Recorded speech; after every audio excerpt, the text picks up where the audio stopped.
I regained consciousness to find myself lying upon what looked like a metal working table. I was naked. Through the haze, I saw things moving. They looked like dolls.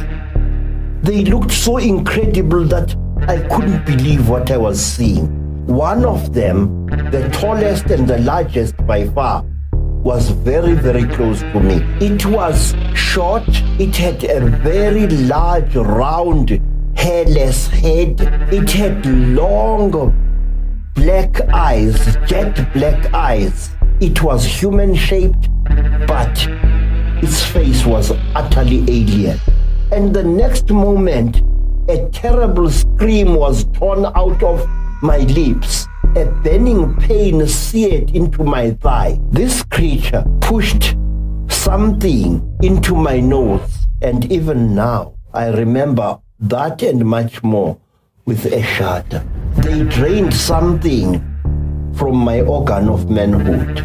You cannot run. You are utterly captive and helpless. And these things are doing to you exactly as they wish. These creatures looked exactly like this. They are the type of alien creature that has been known and feared throughout Africa for generations. Zulu warriors used to wear a strange cup-like device over their private parts under their loinskins. This cup-like device was very dangerous to a warrior in the heat of battle, but the Zulus were so afraid of having their semen stolen by the mantindane that they found this type of inconvenience acceptable, rather than that they should face the trauma of having things done to them by these beings.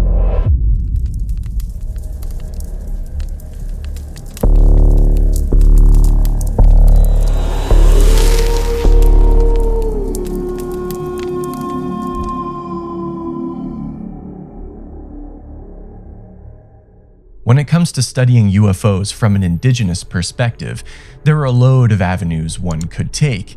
Most of those avenues lead one to myths and legends that cryptically describe visitors from the sky. But never have I ever come across an indigenous figure whose cultural knowledge and personal experiences are so blatantly aligned with the UFO phenomenon as Vusamazulu Credo Mutwa. Unlike the holy men of old, Credo was alive when cameras were a thing, and he could speak for himself. Africa has neither been savage nor dark. In fact, I will go so far as to tell you that Africa is the sacred hook that joins all the cultures, all the languages, and all the religions of the world together. Vusamazulu Credo Mutwa was both a controversial and revered figure in South Africa. Near the end of his life, the government refurbished his home, and there were massive gatherings to celebrate him. There are those who raise questions about his authenticity, but most agree that his message was one of world peace, giving more credit to the intelligence of Africans, and advocating for humankind's profound spiritual abilities. I found that the mission schools had been teaching me lies about my people all along. Africans had in fact been far greater intellectually than the missionaries were willing to give them credit for. I would dearly love to see the United Nations being run by women. There will be a lot of noise, a lot of screaming, but we will have a peaceful world. Don't you think so? This man is the rabbit hole of all rabbit holes. He was such an immersive storyteller that every time I watch him, I feel like I have a case of missing time or something, because 6-hour interviews with him feel like only 6 minutes, and yet they only seem to just scratch the surface of the immense iceberg of the knowledge that that man had. When the white man started destroying our religion, when he started demonizing our gods, when he started ridiculing what we believed in and actually using educated Africans to destroy that ancient African religion. In many parts of Africa, sir, our ancient religion went underground. If you wanted to learn the secrets of a certain secret society, you had to do dreadful things which I cannot repeat here.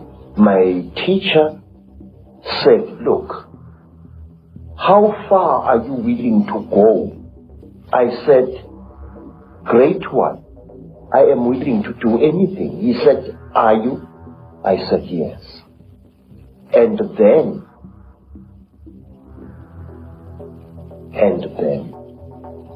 they went into a graveyard, and from there they removed the hand of a corpse, dead 2 days, and they challenged me to cook it and eat it. I did so. But as you'll see in this video, a huge portion of what Credo Mutwa told was really difficult, if not impossible, to verify, because that knowledge, according to him, was supposed to be kept secret until he decided to break his oath.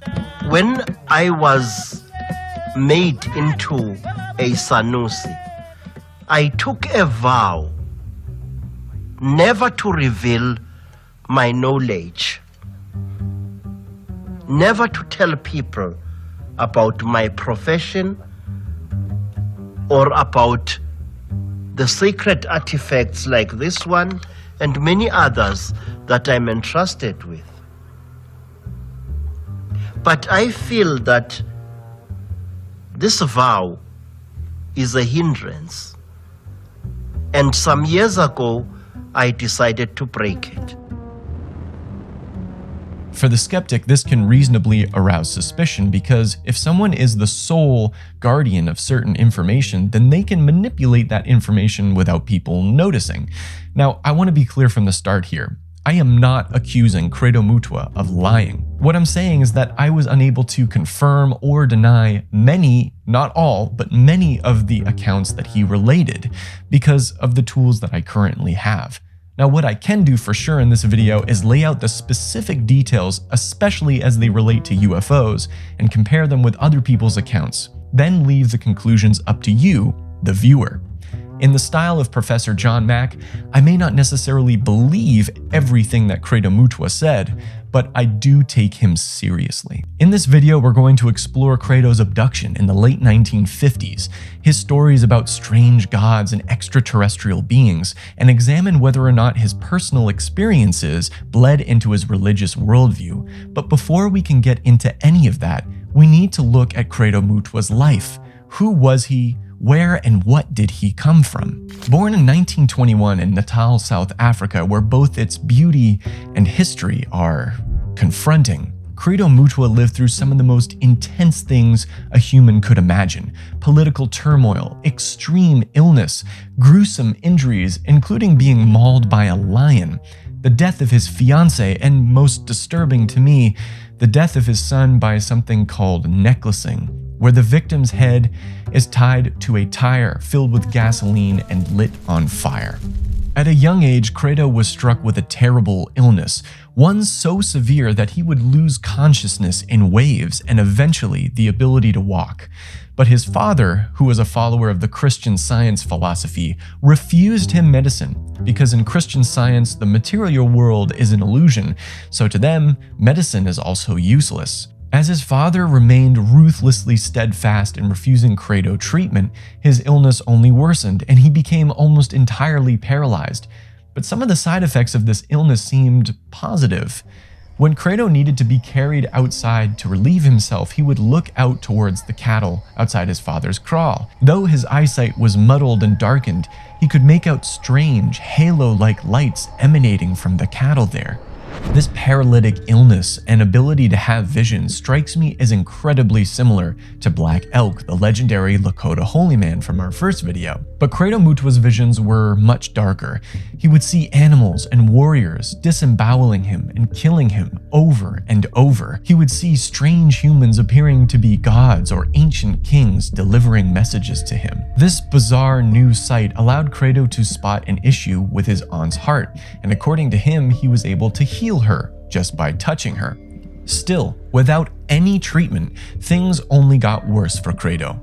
And it got so bad that his aunt and uncle had to trick his father into letting them take him to Durban for Western medical treatment. And when that didn't work, he was brought to Zululand, where he was reunited with his mother and his maternal grandfather, who initiated him into being a Sangoma, a traditional healer. He was given steam baths, strange traditional tonics, and rubbed with, quote, powerful Zulu hands. But Credo was skeptical. He had been given almost all of the different Western medical treatments already, so how could this tribal nonsense work? But slowly and surely, he began to feel better, and months later, he was finally able to walk again. Credo regained his strength, and he was taught how to harness his abilities, learning how to go into deep meditation and diagnose illnesses. He found that by either torturing one's body through starvation or through experiences of joy and happiness, he could access parts of the human ability that we in the Western materialistic worldview wouldn't consider possible. To his mother's side of the family, Credo was never ill. He was simply going through the process that all Sangomas must go through. His grandfather preached to him about how all living things should be treated like people. He taught him how the Zulu speak and sing to their crops, and that they believe it gave them more vital and nutritious food. Credo Mutwa realized that he had been deeply disconnected from his roots, and now he was receiving download after download from the ancient and sacred ways of the Zulu. And it was here during his training as a Sangoma that he learned about UFOs. We were further told about extraterrestrial phenomenon, what to do when a flying saucer has landed in a certain place, what rituals to perform there, and how to communicate with the creatures inside these vehicles from beyond the stars, should one of them land near where the Sangoma happens to be at that time. I was amazed at the vastness of the knowledge that the people of Africa possessed, knowledge which had been driven underground by the coming of Christianity to Africa. And it was this knowledge, this fascinating, amazing storm of truth that suddenly fell upon my head in the days of my first initiation. And that made me want to learn more, much more. In the past, it would be super easy for me to just dismiss all these UFO accounts from priests, shamans, and medicine men if cases like the 2004 Tic Tac didn't exist, but they do. Knowing for a fact that elite fighter pilots have recorded genuine anomalous technology should encourage the public and science to take indigenous accounts at face value, especially when they report the same types of objects that have now been recorded on forward-looking infrared devices. To me, this makes indigenous accounts evidence. But by that same token, we still need to properly examine this evidence as we would any other. In Credo Mutwa's book, Zulu Shaman, we find a collection of UFO tales of old when these objects would appear. He said that hundreds of years ago, when the great King Shaka was preparing to attack the Mapapetwa, there, quote, appeared out of the sky what the king thought were gigantic burning shields. These great shields of fire flew one behind the other. There were 3 of them above the army of King Shaka in a great circle, and they flew 3 times around the mountain and over the army of the king. Marvelous to say, everyone put down their arms because they wondered at the omen instead of thinking about killing people. This may sound familiar, as there are already a bunch of different stories about flying shields appearing during battles of antiquity, but Credo Mutwa goes a step further and says that UFOs play a vital role in Zulu religion. Let's listen to this next story very carefully. He says that the gods created human beings on a red desert planet next to Earth. On this planet, there was a war between the men and the women. One man named Moromudzi had fallen in love with a woman named Kimanmereva. Moromudzi had impregnated her and a few other women on this planet, so they decided to flee. They boarded an iron dragon and traveled amongst the cosmos, eventually arriving at a star which we today would call Sirius, known as the Dog Star and located in the constellation Canis Major. It was there that these humans came across a water planet inhabited by super intelligent, amphibious, human-like beings. These two species lived together in peace until one day, the humans made a big mistake. They killed and ate one of the water people, and another war ensued because the water people were now convinced that the human race was an evil and violent species. But it was Nomo, the king of these water people, who decided in his kindness to send his twin sons to find a new home for humanity. The two twin sons, Wawane and Mpanku, stole the great egg of a cosmic firebird, hollowed it out, loaded the humans in this egg, and traveled not to the red desert planet from which the humans came, but to Earth. The cosmic firebird, enraged by the theft of this egg, came back and killed Wawane, but Mpanku managed to escape, and he placed the egg up into the sky, which now, according to the story, is our moon.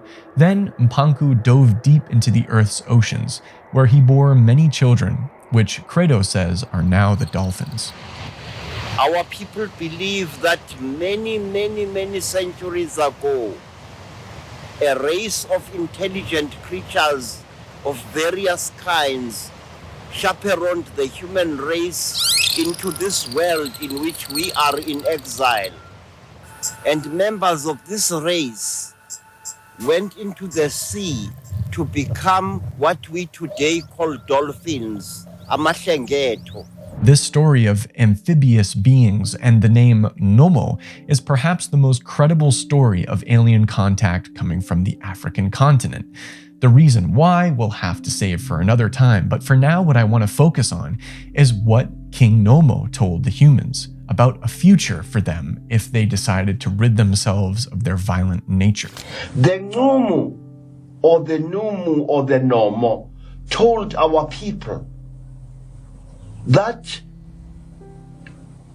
there were many races amongst the stars, races of living beings who were afraid of us human beings, who kept us under constant observation to ensure that never again do we become a threat to other intelligent creatures amongst the worlds. The Numu or the Nomo told the people that if we human beings could get rid of hatred, if we could get rid of war, if we could get rid of disease, if we could get rid of selfishness, the great gathering of the star worlds would once more receive us with open arms to take once more our rightful place. Mutwa has a bunch of different stories about Zulu gods and African gods that are absolutely fascinating, but we have to tread very carefully.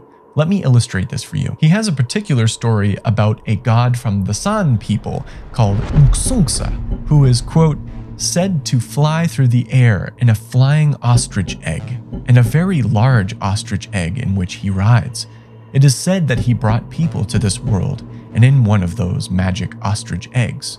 As a UFO nerd, it would be super easy for me to get overly excited about all these stories of African gods riding around in eggs, but unfortunately, I was unable to corroborate any of these stories of gods, at least online. Plus, there's a specific article from the Journal of Religion in Africa where the author interviewed 26 other Sangomas looking for corroboration for Credo's myths, and almost never did any of them say they had heard of any of these myths before or could confirm that they were widespread throughout the Zulu people. Now, I also want to make sure that if stories like Nkusunksa and his magic ostrich egg are true, I don't want to dismiss them out of hand either.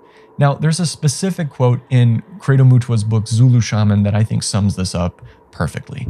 You cannot accuse a bushman who has lived all his life in the Kalahari Desert of lying when he tells you that he knows that there are creatures that come from the stars which look like men. You cannot tell a pygmy of the jungles of Zere that he imagined it when he tells you that he once saw a strange creature emerge from a glowing sphere or disk which had fallen in the bush. All over South Africa you find stories of these extraterrestrial visitors.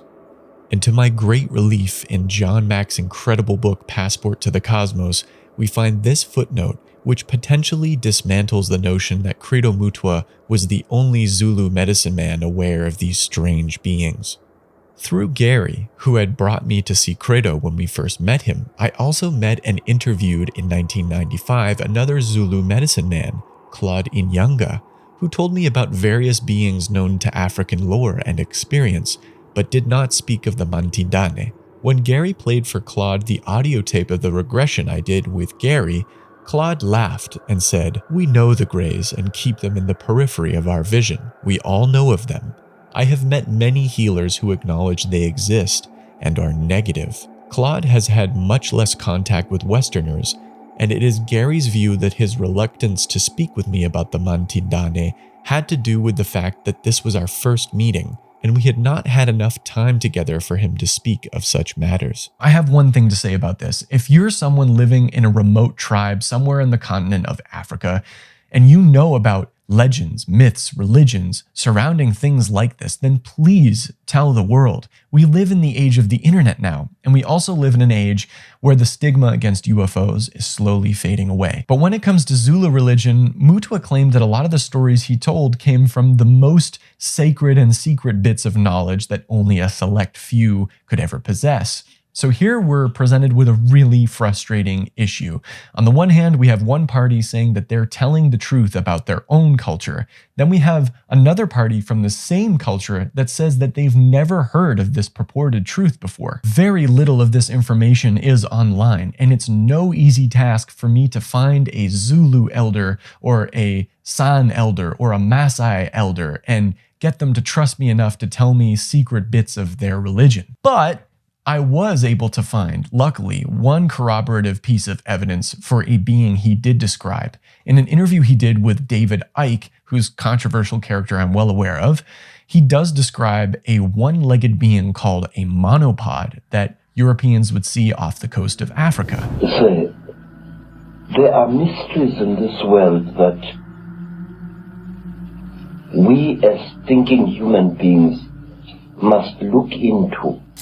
Amongst our people, strange human-like creatures, usually creatures of great height, abnormally tall, human-like beings, some of them with only 1 foot. We gave them the name Zulu Sangoma, the beasts of the terrible blanket. These creatures were dressed exactly like Christian monks. Portuguese explorers and Portuguese seamen used to see these one-legged creatures. These creatures were called by the Portuguese sailors monopods. Well, in the book Prodigiorum ac Ostentorum Chronicon by Conrad Lycosthenes, written in 1557, describes a specific being that sounds a lot like that. In the western parts of Ethiopia, there are well-formed humans, except that they have a single enormous leg. The shadow of this leg, when the sun is at midday, is used to shield them as they lie on the ground. They walk by hopping, for they cannot move otherwise. They speak not with inspired tongues. They are twins by nature, and they trade grains with Armenian merchants for their use. They are noblemen and live up to 200 years. Their women are very beautiful and shared among all. Once pregnant, they no longer engage in intercourse. But that's just one bit of corroborative evidence, and it's not enough of a leg to stand on. Pun intended. So what we're going to do instead is focus more on Credo Mutwa's personal experiences, because one, we won't risk perpetrating a myth or legend that might not be authentic, And two, when it comes to UFOs and ufology, we find that Credo Mutwa's UFO stories bear an authenticity that's actually easier to verify. Credo tells another story about a wealthy cattle farmer from Botswana who called for his aid. Arriving at the scene, Credo was shown the man's dog, whose body was dry and stiff, and the bodies of 2 cows. They were a ghastly sight. The beasts had been hideously mutilated, as if some savage man had taken a gigantic sword or axe to the animals. I remember distinctly that the hind leg of one of the cows had almost been slashed off just above where the limb bends and is slightly crooked. It was awful, and when I examined the flesh, I found that the cut was clean, as if it had been made by a very sharp saw, such as the finest butchers use. So clean cut also was the bone, the leg hanging by a strip of flesh, almost ready to fall off. The cows were decomposing already. He was then led to a hut where he was shown a man that he was asked to treat. The man told Credo that he saw an object like a burning coal falling from the sky towards the cattle pen. Afraid that this would cause a forest fire, he ran towards the cattle. His dog ran ahead of him, but as the man approached the area, he said that a terrible stench overcame him, and then he saw a strange creature looming over the dead body of his dog. After much trepidation, Credo convinced this man to lead him where he saw the creature. The site had been burned, and remnants of that terrible stench remained there. When we approached there, the grass was burnt, and one of our friends had a large paraffin lantern in which he picked out something which we know to be very dangerous. When one of these craft which carry these creatures has landed, it always leaves some kind of rubbish behind it. This rubbish is white in color. It crumbles like burnt bone, like bone turning to ash, and you must never touch it with your hand, or else your hands will get hurt and blister and behave as if they've been burnt. Your hair will fall out from your head and other parts of your body, and then you will die. When we see this rubbish, what we do is dig a hole quickly, and then we take long poles, perhaps saplings tied together with rope, and we slip this rubbish into the hole and bury it. That is the African tradition. Credo stayed there for several days, investigating, and on the 4th night he was awoken by the sound of barking dogs and ranch hands screaming and shouting. Credo took his spear and ran back to the site, and this is what he described. The thing was gigantic, a huge cylindrical shape without limbs, without hands, without anything. A gigantic walking cylinder that dragged part of itself along the ground. I was accompanied by 2 of the herdsman's dogs, and the dogs tried to attack it, but almost immediately both were quite dead. I took a stone and threw it at the creature, and then there occurred something that I shall not easily forget. By the light of the moon, that creature turned and looked at me. I saw that, although the creature was without shoulders, without limbs, it definitely had something of a head at its top, and I saw what appeared to be 2 large glass-like eyes staring at me. These eyes were squarish in shape, and the creature wore a sort of huge metallic cap on its head. I saw no mouth. I saw no protrusions, only that smooth metallic shape. The rest of the creature was a sort of dull purple, and there was an awful stench that hung over the entire thing. It was a stench like I had never smelled in all of my life before, as if all the rotten eggs of Africa were gathered together in one place. Around the creature also was the smell of burning metal. The creature's body had a strange gleaming sheen to it, a dull gleaming. After we stared at each other for a few moments, the creature suddenly rose slightly and turned and moved away, and I never saw it again. Furthermore, Credo says that one of the herdmen approached this white rubbish and, quote, lost all his hair and became like an old man, although he had been a young man in his 20s and later died. It's fascinating how we find in one story so many similarities to niche ufology topics: objects falling from the sky, a strange sulfur-like smell, cattle mutilations, and cylindrical objects that seem to be sentient. Either Credo Mutwa has read all the same books and watched all the same podcasts I have, or maybe these stories have some foundation in fact. But it's in 1958 that something happened to Credo that would change his life forever. an abduction encounter with beings that he calls the mantindane. Did you know that yanking on a dog's leash can actually be quite painful for the dog's throat? And for strong dogs that like to pull on the leash all the time, that can make walking unpleasant for both of you. Luckily, the sponsor of this video, Compadre, is here to make sure you love every walk. Compadre has developed the patented no-pull solution, a humane harness and leash system to help train against pulling and lunging behaviors. Compadre believes that you don't have to hurt a dog or break their beautiful spirit in order to get them to be good citizens on a leash. The no-pull solution uses gentle corrections around the strongest parts of a dog's anatomy, the chest, which means that you can guide and train your dog without painful pinch collars, e-collars, or choke chains. This system helps you to gain your dog's attention and lead them to walk calmly beside you. Now with Compadre's no-pull solution, both dogs and humans have a clear line of communication.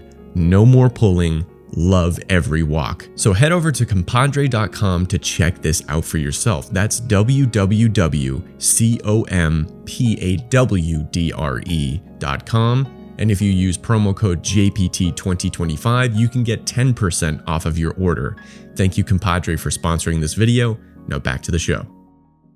At the time, Credo was under the mentorship of a woman named Elizabeth Moyo, who sent him out looking for a specific herb on Mount Nyangani. It was just an ordinary day like any other, just beautiful day like this one outside here. And I love the African wilderness. I'm at home in the bush, especially in the days when I was still in good health. Now, if you look up Mount Nyangani with just a quick Google search or two, you'll see that it's referred to as the mountain that swallows people. And there are a multitude of mysterious cases where people have gone missing there. And I was looking for this herb when all of a sudden a bright blue mist fell all around me. It was a hot day and all of a sudden the temperature around me dropped. It was as if I was on the slope of a very cold mountain, but it was a warm day. And then the next moment, I was in what appeared to be a metal-lined tunnel, a caving tunnel, and I was lying on what looked like a workbench, a very large workbench of some kind. Credo then describes seeing beings that look exactly like the stereotypical gray alien from other people's encounters. And there I was lying there with my trousers missing and only my khaki shirt when I saw again through what appeared to be like blue mist a number of moving objects which at first I thought were dolls. And these objects were moving towards me. I noticed with mild surprise that they were very thin, short, human-like creatures with very, very large melon-shaped heads. The creatures had no noses. They had only small little holes on either side of where the nose would be. And their mouths were like knife cuts at the bottom of their faces. And these creatures were coming towards me. In color, they were gray like certain types of fish. And they wore silvery gray garments which reached up to their necks and up to their wrists. I suddenly was aware that something was above me, standing there, and I looked up straight into the face of one of them, a much taller one than the others. And this creature was wearing a garment like a tight-fitting overall without any buttons or anything. And this thing was standing above my head and looking down at me, and I was looking at its eyes, which were very strange indeed. It was as if it was wearing plastic goggles over its eyes. I could see its eyes inside these tinted goggles, and it had holes on either side here, but it had no nose as I have.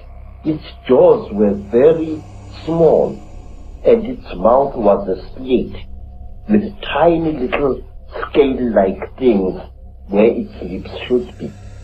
And the creature carried a horrible smell on it. I can't describe that smell.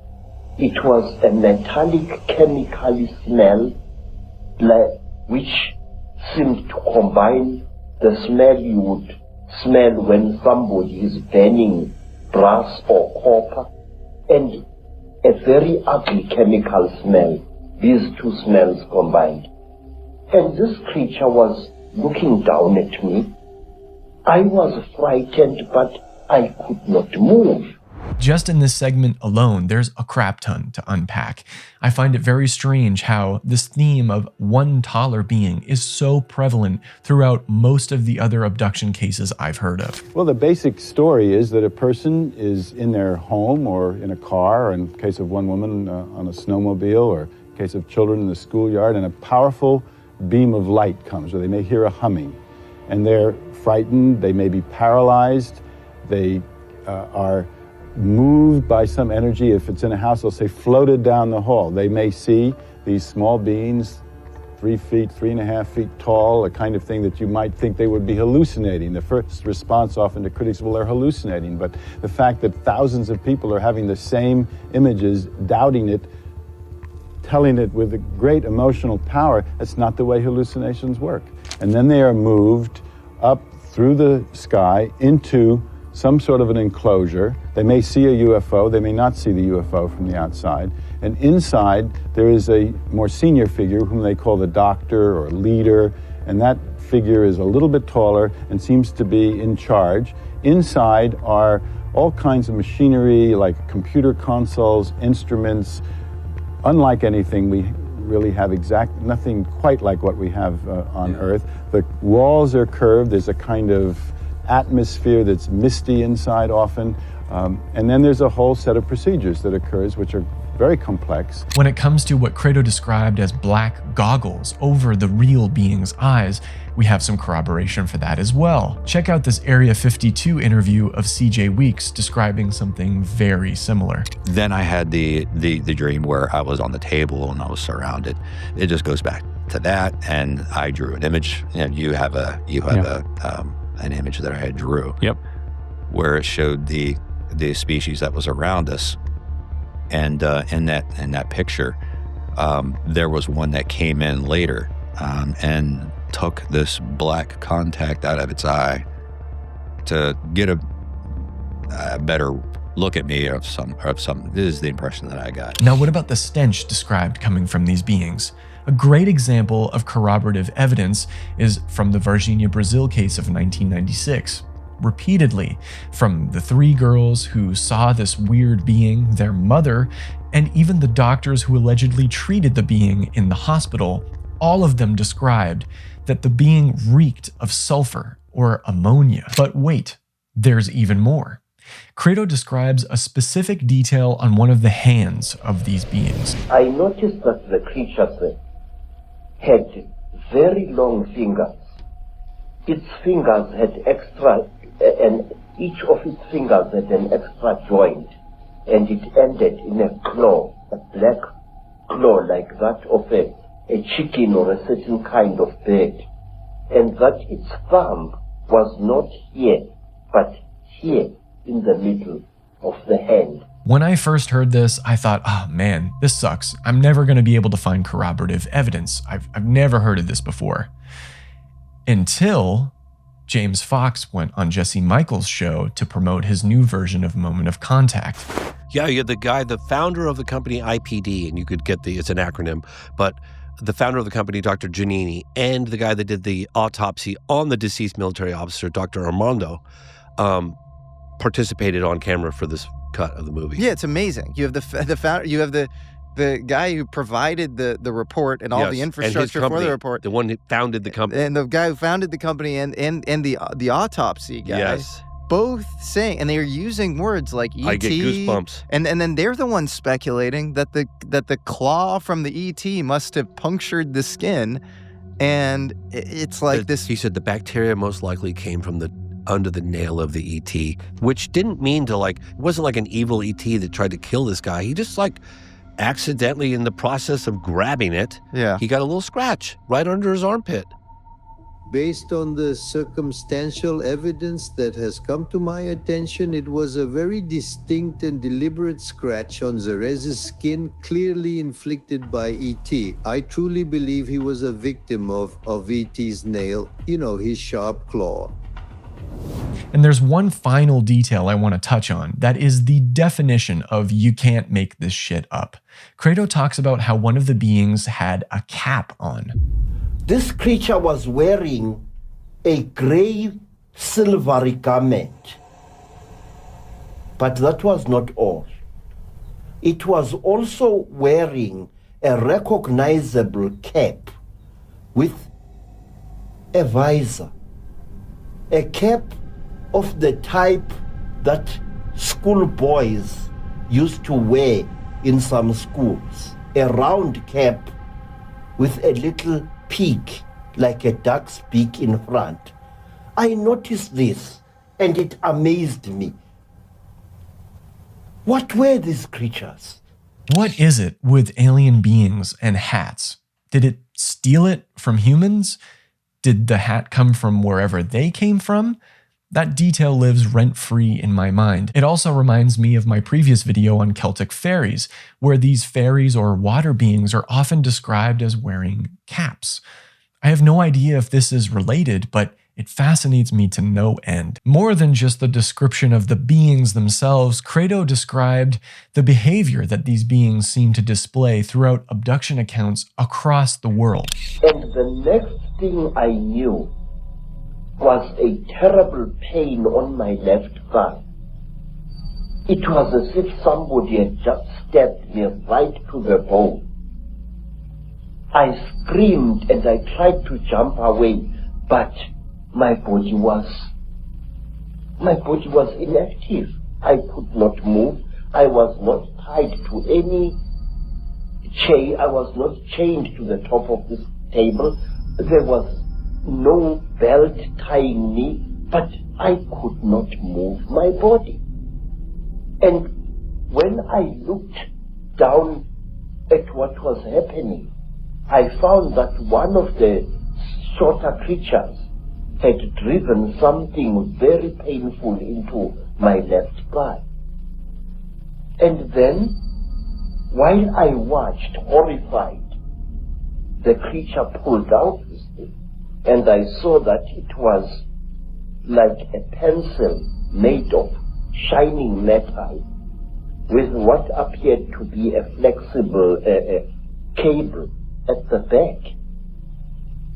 And before I could do anything, sir, my head was seized by the creature above me. It caught me on either side of the head like this. And then third creature drove something into my right nostril here. It was as if I had been shot. The pain was so terrible that I screamed and screamed. Blood filled my mouth. Blood spurted out of the nostril, and the creature did not seem to care. And then something else happened. A fourth creature started rummaging between my legs, and it pulled out my organ of manhood and stuck something into that. It was very strange. And then the creature just pulled it out. I screamed and I cried and I screamed, but I could not move. Now I'm adding this section in after I had already finished the video, but I simply could not resist putting it in. It's an amazing piece of corroborative evidence about that specific tool that Credo Mutwa described. As I was going through Yvonne Smith's book, Coronado, and Yvonne, if you're listening to this, thank you so much for sending it to me, but I found in chapter 6 this testimony of one of her clients who was a Hollywood producer and whose grandfather was involved with the atom bomb. This man, who goes by the alias Sam, reported having an abduction-like experience and, wanting to know if these experiences were real or not, went to Yvonne Smith to do a hypnotic regression. The following are excerpts from that regression. Sam, it's just like, I know what they're thinking. I don't like this. They're looking at my bottom and they want to put something there. I don't like this. Yvonne, okay, just describe what is happening. Calmly describe everything that is happening. Sam, it's some kind of like shaft on a flexible cable and it's like a ball at the end. It looks like a big thermometer. It's hooked to something. They reach over their head and things come down out of nowhere. They're putting it in me. Yvonne, you're doing just fine, Sam. Now you're going to be able to continue to describe without feeling pain or discomfort. Sam, it's a pressure. They just know I don't like it and they know it upsets me, and one is saying, it's okay, this will just take a minute. You know, like when you go to the doctor. But it's not like a doctor. I don't like it. Now they're taking it out. I'm on my back and they're trying to comfort me. I feel they're concerned that I might remember something and they don't want me to remember anything. As Sam sat up on my couch, he turned to me, almost in a whisper, said, I feel like I made the whole thing up. A reaction and comment I have heard countless times following an initial regression. Sam described an instrument which emitted a blue flash as he experienced immense pain in the head area. Interestingly, this particular instrument has been described by other experiencers, along with feeling pressure or pain in the back of the head. After hundreds of meticulous hours of regression, I have listened to strikingly similar descriptions of head procedures for the purpose of implanting a device on or near the brain. Now look at his drawing of the tool used on him. Do you see the resemblance? When I saw this illustration, my jaw dropped. Also note the fact that the being's fingers end in long claw-like nails. In most of the abduction cases I've looked at thus far, there seems to be this recurring theme of the beings taking an express interest in human beings' reproductive organs. There's also this theme of objects being inserted into the nose, into the navel, or into the thigh. And again, much like other abduction stories, Credo said that these beings went about their duties and tasks with a cold unfeelingness that terrified him. I remember that the leading creature placed its hand upon my mouth, petting my open, screaming lips. Again and again, none too gently, as if to say, please shut up, you stupid ape. Can't you see we are busy? There was, if I could have read only a trace of expression or compassion in those cold, grayish-blue alien faces, I would have understood. But their faces were totally unreadable, and they said nothing. They only seemed to communicate with each other in a series of squeaks and rattling sound and hisses. He expressed the same feeling of helplessness that other experiencers share, the feeling of being used, like some sort of lab rat. We have Whitley Strieber's account from Communion, where he said he heard a voice say, stop screaming, over and over again. And of course, from John Blitch's abduction stories that I find myself going back to all the time, he had a highly disturbing experience with what looked to him like a mantis being that was conveying to him, stop squirming, let us do our job. And again, going back to CJ Weeks' story, He said that it seemed like one of the being's specific job was to try and calm him down. Credo was then left alone in this room with the tall being, and he began to plead with the being to stop the pain. And after that, I was left alone, except for the big creature which stood to my right side this time, with its arms folded, looking down at me. And then, while I was looking at this creature, trying to appeal to it, no pain anymore, no pain, please, I was pleading. Pictures suddenly flooded my mind. Pictures of buildings sunk in a red lake of water. Buildings rotting away. Buildings that appeared as if they had been bombed. And cities sunk in terrible mud. Yet again, we find another glaring similarity to other experiencers, highlighted well in John Mack's book, Abduction, Human Encounters with Aliens. So many experiencers describe seeing images of apocalyptic conditions, or of pollution, or war. Take your pick from any one of John Mack's books about abductions, or even the aerial Zimbabwe school encounter. I think they came here to try and warn us that the children because we're young. We've got a long time till we die. To warn us that when we're older, there's something going to happen to the earth. Yeah, not to pollute. Because we're young, we can still prevent it. Yeah. We also have from my first video, Wallace Black Elk's encounter, where his experience sort of climaxed with him looking into the being's eyes and seeing jets and tanks sizzling and bubbling. I have no idea if these visions are from the past, the future, or otherwise, but because they're so prevalent in other abduction stories, I think it's important because they provide potential clues to the intent of these alleged abductors. Then something happened that I'm particularly concerned with. There appeared another creature. It was so radically different from the grey creatures in that it looked exactly like an earthly human being.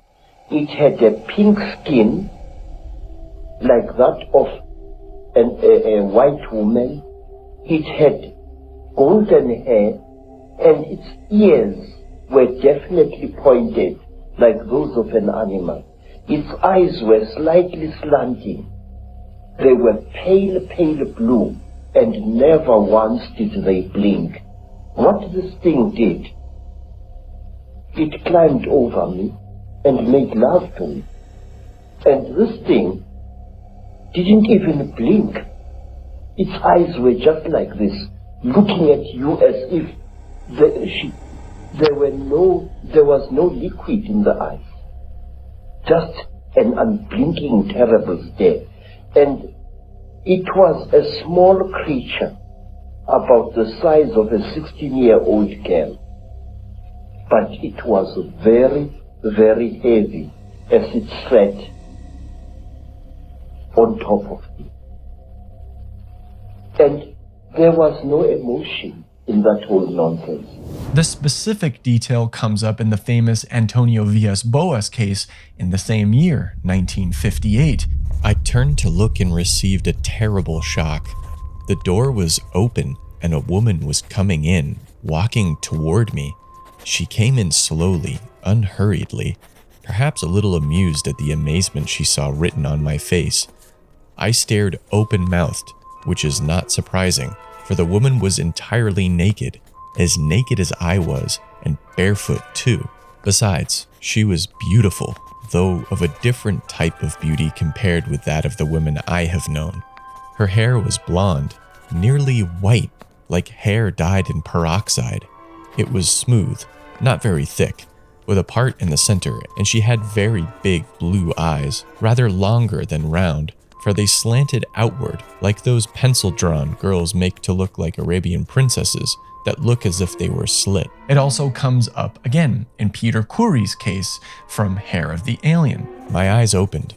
I noticed that there were 2 females on the bed, but for 2 women to be on the bed, it was too light. The movement was too light. What is going on?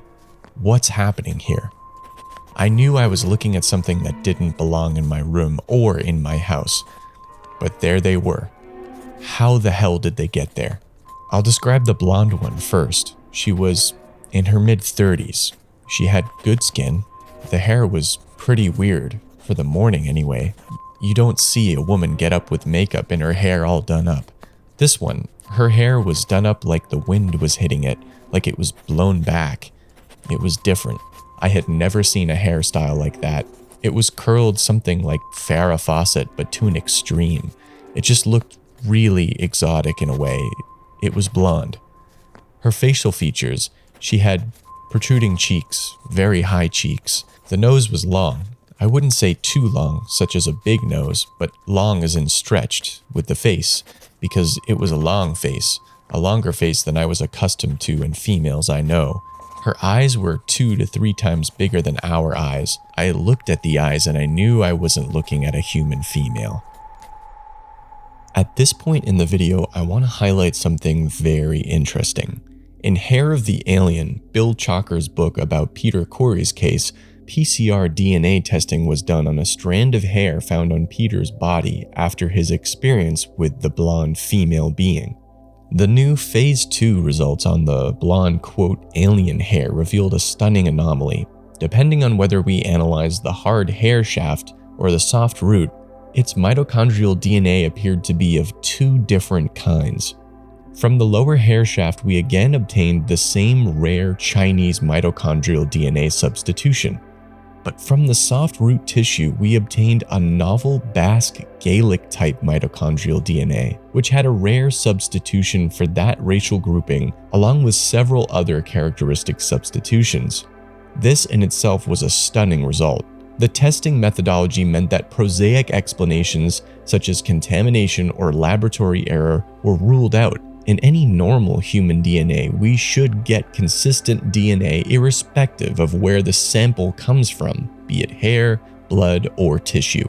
But incredibly here within the one piece of hair, we were getting 2 types of strikingly different DNA, depending on where the mitochondrial DNA testing occurred. The rare Chinese type DNA in the hair shaft was confirmed, and a possible rare Basque Gaelic type DNA was found in the root section. The biochemists had no explanation for this strange anomaly. This Basque Gaelic DNA result immediately raises the question in my mind if there is a connection between experiences like those of Peter Corey, Antonio Villas-Boas, Credo Mutwa, and the fairy faiths of the Celts. As you may be aware, the Celts have had strange accounts of flying orbs, luminous beings, humanoids, and even abduction-like experiences which they attribute to the fairies. Whether or not this DNA result proves this connection is unclear, but nevertheless should pique the interest of those who are paying attention. So at the very least, we have 3 very prominent abduction cases where there are human females that have golden hair, blue eyes, that sexually engage with the experiencer. And for Credo Mutwa, it only gets stranger. I was shown little versions of this creature swimming in huge cylinders made out of what looked like glass, in a pinkish liquid, like ugly little frogs inside the liquid. They looked like aborted human fetuses. They were very, very terrible and disgusting. And then we came to another room, and there I saw a number of people undergoing the same torture that I had undergone. This subject is really difficult for me, and I know it might sound hilarious to you that the UFO guy is getting uncomfortable, but the whole hybrid subject is just very strange to me, very hard to come to terms with. But it's so prevalent in abduction cases that I need to consider it just as well as all the other details we've covered thus far. The description of your abduction clearly is describing what has become known as the Greys, what I think is also known by some as the Ant People, the grey figures with the big black eyes. How do you think they connect in with the openly reptilian? And do you think that the black covers of the eyes are covering some kind of reptilian truth? See, the so-called grey aliens are actually the lackeys and the servants of the Chitauri. If you see a Chitauri and you see this, there is very little racial difference.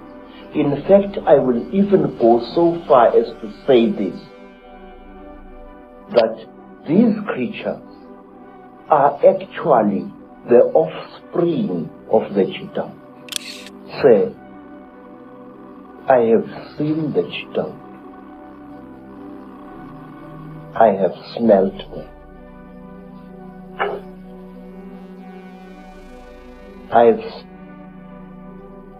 I've had personal experience of these. And there are people who claim that these creatures are gods. There are people there who claim that these creatures are experimenting on us. That is a lot of rubbish. These creatures are harvesting us. These creatures are not aliens, Mr. Ike. These creatures are sexually compatible with our women. And what does that tell you? It tells you that they came from here. They are part of us.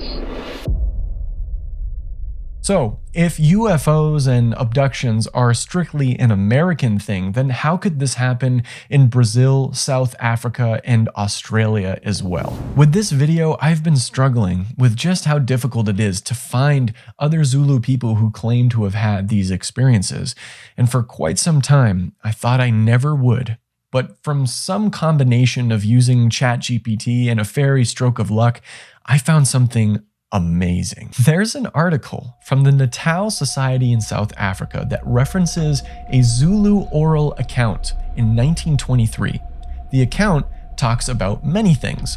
Firstly, it talks about John Dubé, the founder of the African Native National Congress. In November 1912, ANC founder John Dubé, trying to organize resistance to the Union's impending anti-African legislation, harangued a gathering of Zululand chiefs at Eshowe for lack of unity in defense of their interests. Among his imprecations was one against, quote, ridiculous rumors among you about flying bodies coming through space. Dubé's question to the chiefs immediately following the above, quote, what do your doctors say about these things, reveals his opinion as to which sphere of culture such matters rightly belong. The second thing this article references is a well-known book called The Religious System of the Amazulu, where the author's main informant, Mpengula Mbanda, says this. The blue heaven which we see, we suppose is a rock, and that it encircles the earth being inside the heaven, and the heaven ending outside the earth, and we suppose there was no other earth on the other side of the heaven. And the men, who we suppose are on the other side of the heaven, we do not know whether they are on the rock or whether there is some little place which is earth on the other side. We do not know that.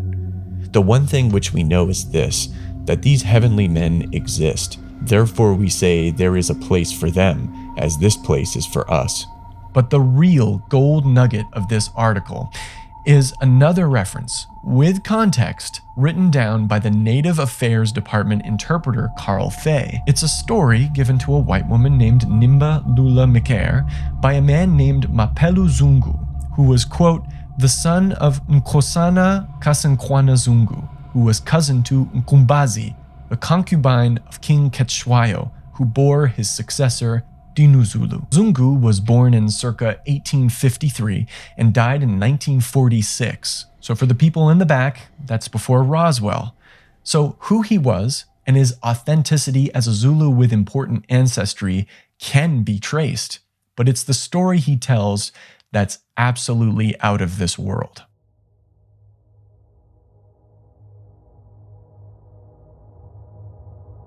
He says he was on a journey to the highlands to visit some people there. The walk took an entire day, so Maprelu sat down on a rocky shelf to take a break. He took out his snuff pouch, and as he was, quote, sniffing and a whiffing, he noticed, quote, a very big rock, smooth and egg-shaped, there right next to the precipice. Mapelu said to himself, "What is this?" and touched this strange rock. He described it as, quote, very slippery in all directions, like wet clay, but it was quite dry. Then suddenly this rock began to move. It rose above him, and afraid it would roll over him, Mapelu ran away as fast as he could. When he turned to look back, it was gone. Convinced he was dreaming, he pulled out his snuff again, whiffed it, and continued his journey to the highlands. He began climbing up the rocky terrain, and when he got a clear view of his surroundings, again he saw this egg-shaped rock. At this point, Mr. Zungu got a bit freaked out because now he knew he wasn't dreaming. Quote, a bearded man in his prime now appeared, coming from the thing, but from nowhere that I could make out, and he walked with a stately gait toward me. Normally, a stranger approaching him under these circumstances would be a very threatening thing indeed, but something inside Maprelu told him to wait. This man was unarmed, and Maprelu's long, sharp assegai spear he carried afforded him extra comfort. This man walked right up to him and said something that sounded like "woofu woofu." Naturally confused, Mapelu just stood there, standing at the man. Then this strange bearded fellow took out a grass satchel from a necklace he was wearing, and from that took out a charm. He broke the charm into two pieces, put one in his mouth, and put the other in Maprelu's mouth. I found myself chewing too, and it was a bit bitter, but I swallowed. What else could I do? He spoke again, and, marvel of marvels, I knew his speech language as well as my own. The Wufu Wufu was really Zungu, my very family name. He said, "Zungu, you have been scared, but all this will do you no hurt. I have come here and that," he said, pointing to the thing, "to see something, and my wife is with me, and our two children. All is good, harmless. I came to this spot because I thought it was secluded and that nobody would notice anything. But now you are here, and you see this," again pointing to the thing, "and I have no choice but to show you inside. You have lighted on my secret errand, which can no longer be concealed from you. We are on a peaceful mission. Let me show you how we are traveling. Come and see inside." With that, he walked toward the thing, and I followed close to him. As Maprelu followed the man, this object transformed. The lower part of the thing began to raise itself as a bird raises its wings until it had mushroomed right out, but there was no split to be seen in the spread. The spread was complete, like an open umbrella. And then I saw that this base of the thing was flat and that it was standing upright on its flat. A cleft appeared in the wall and became a doorway. He walked in, and I too walked in, and we were both standing on an even floor. The part of the floor which we were standing on rose very gently, and above our heads the ceiling opened, and we passed through the ceiling into the upper apartment and stopped there. We had been lifted. I felt nothing. Mr. Zungu described the inside of this object as, quote, very nice and cozy. Then a doorway opened, revealing the man's wife and children, a boy and a girl. The man now spoke to Maprelu, saying, "Whither were you going?" I told him, "To people on the highland, on my way from the lowland." Thereupon he said, "Seeing you have thus been detained through you having noticed this carrier of mine, I will lift you up in it and take you to near your destination. You will be there by sundown. There is no need for you to have any fear, and you will feel nothing at all. Merely tell me how long it takes you to walk there, the direction from here, and what the home you are visiting is like, how many huts, the stock fold, and what is to be seen growing there." "Do you now," he asked, "feel anything?" "No," I said, "I feel nothing." He said, "You see, you feel nothing, and we are up in the air. Let me show you." With that, this man took Mapelu to the side of the apartment and something parted. "Come and see, and have no fear. This is for seeing with the eyes only, and cannot make an open hole. It is like a window that is fixed firmly." I went and looked. How surprised I was! There, below, like a picture, was the country. A big expanse of it, lowland and highland, hills and herding cattle, and the smaller boys herding goats separately. Some of the bigger boys were playing stabbing the insema bulb, a traditional boys' game, hurled down a slope, bounding and bouncing like a buck, whilst the competitors in a row threw their imitation assegais of sharpened thin sticks, others with leafy branches. I saw everything and recognized homes I knew. I said I was satisfied, and the view giver closed. The man said, "Now I shall take you down, to be in good time for your visit." He said soon after, "Come now to the seeing place and direct me, for we are over the highland, and homes are clear to the eye." I indicated to him, and we got near the home I wanted to visit. The viewer closed, and he soon said, "We are down on the earth." I had felt nothing. Nothing. He said, "Come and stand with me here on the alighting place." Next, we were on the ground, the two of us. I had been half a day's foot journey without having walked at all, and here I was right close to my destination, and I saw people of the home I was visiting, but they took no notice, as if they did not see us. The man and Mapelu bid each other farewell. Mapelu took the man by the hand and thanked him, but as for the man in this egg-shaped rock, they somehow disappeared. Now here we have an actual, traceable story with context and references from an official South African archive, describing what sounds like an encounter with a UFO and its occupants. And of course, this object was egg-shaped, like the one that Jake Barber described, like the one that Lonnie Zamora described in Socorro, New Mexico, and like the one that supposedly crashed in 1945, featured in Jacques Vallée's book Trinity. These similarities are striking, and if you'll allow me, I want to give you an analogy. In the 1970s, when detectives were frantically hunting down Ted Bundy, they used clues from women who escaped his clutches, and described him as a young man with brown eyes, brown hair, driving a tan Beetle.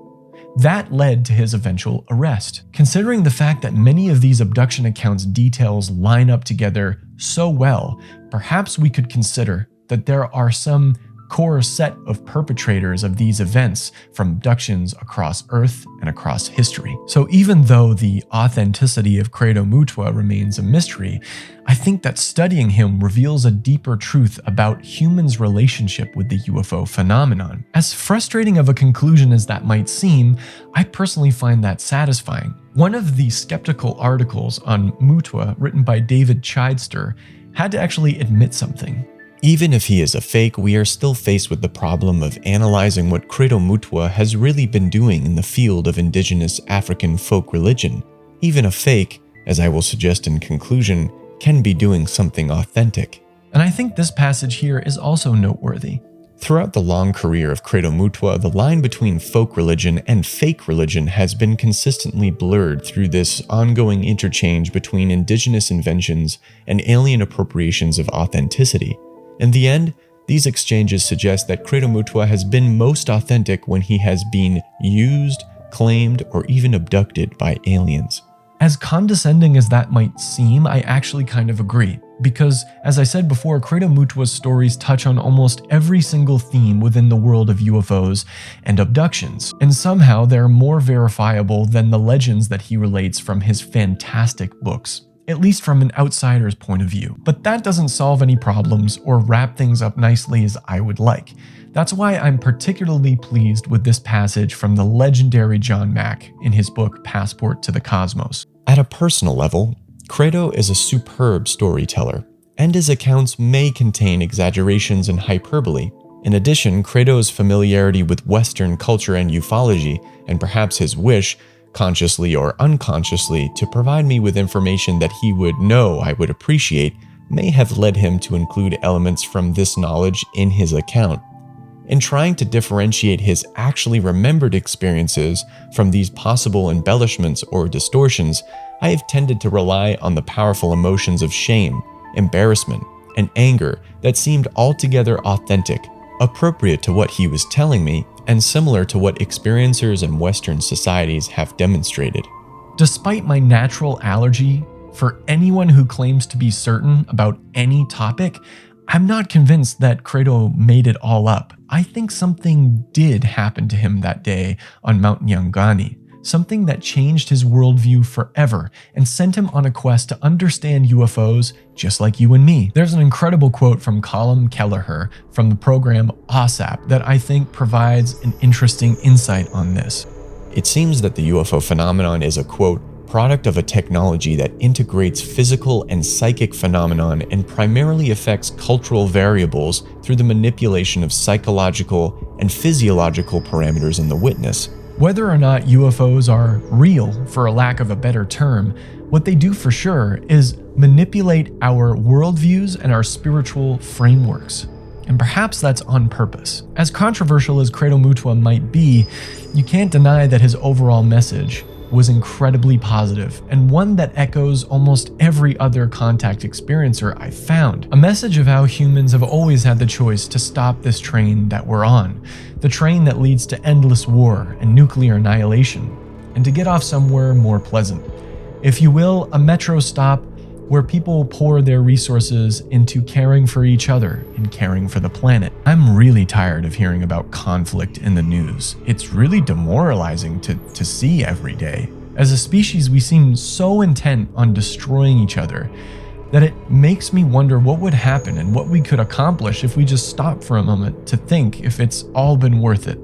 And hey, in the process of stopping endless war and healing the planet, we can be a part of some intergalactic council of super intelligent beings. Then I'm all for it. Let's go. I don't know about you, but one of my bucket list items is to smoke weed with aliens before I die. But hey, if you made it to the end of this video, I really appreciate your time and getting through all my blabbing. It's been so much fun to make these videos. The main things that you can do to support is like, subscribe, and comment below. Thank you so much for watching, and I'll see you on the next episode of Realm Travel. Peace.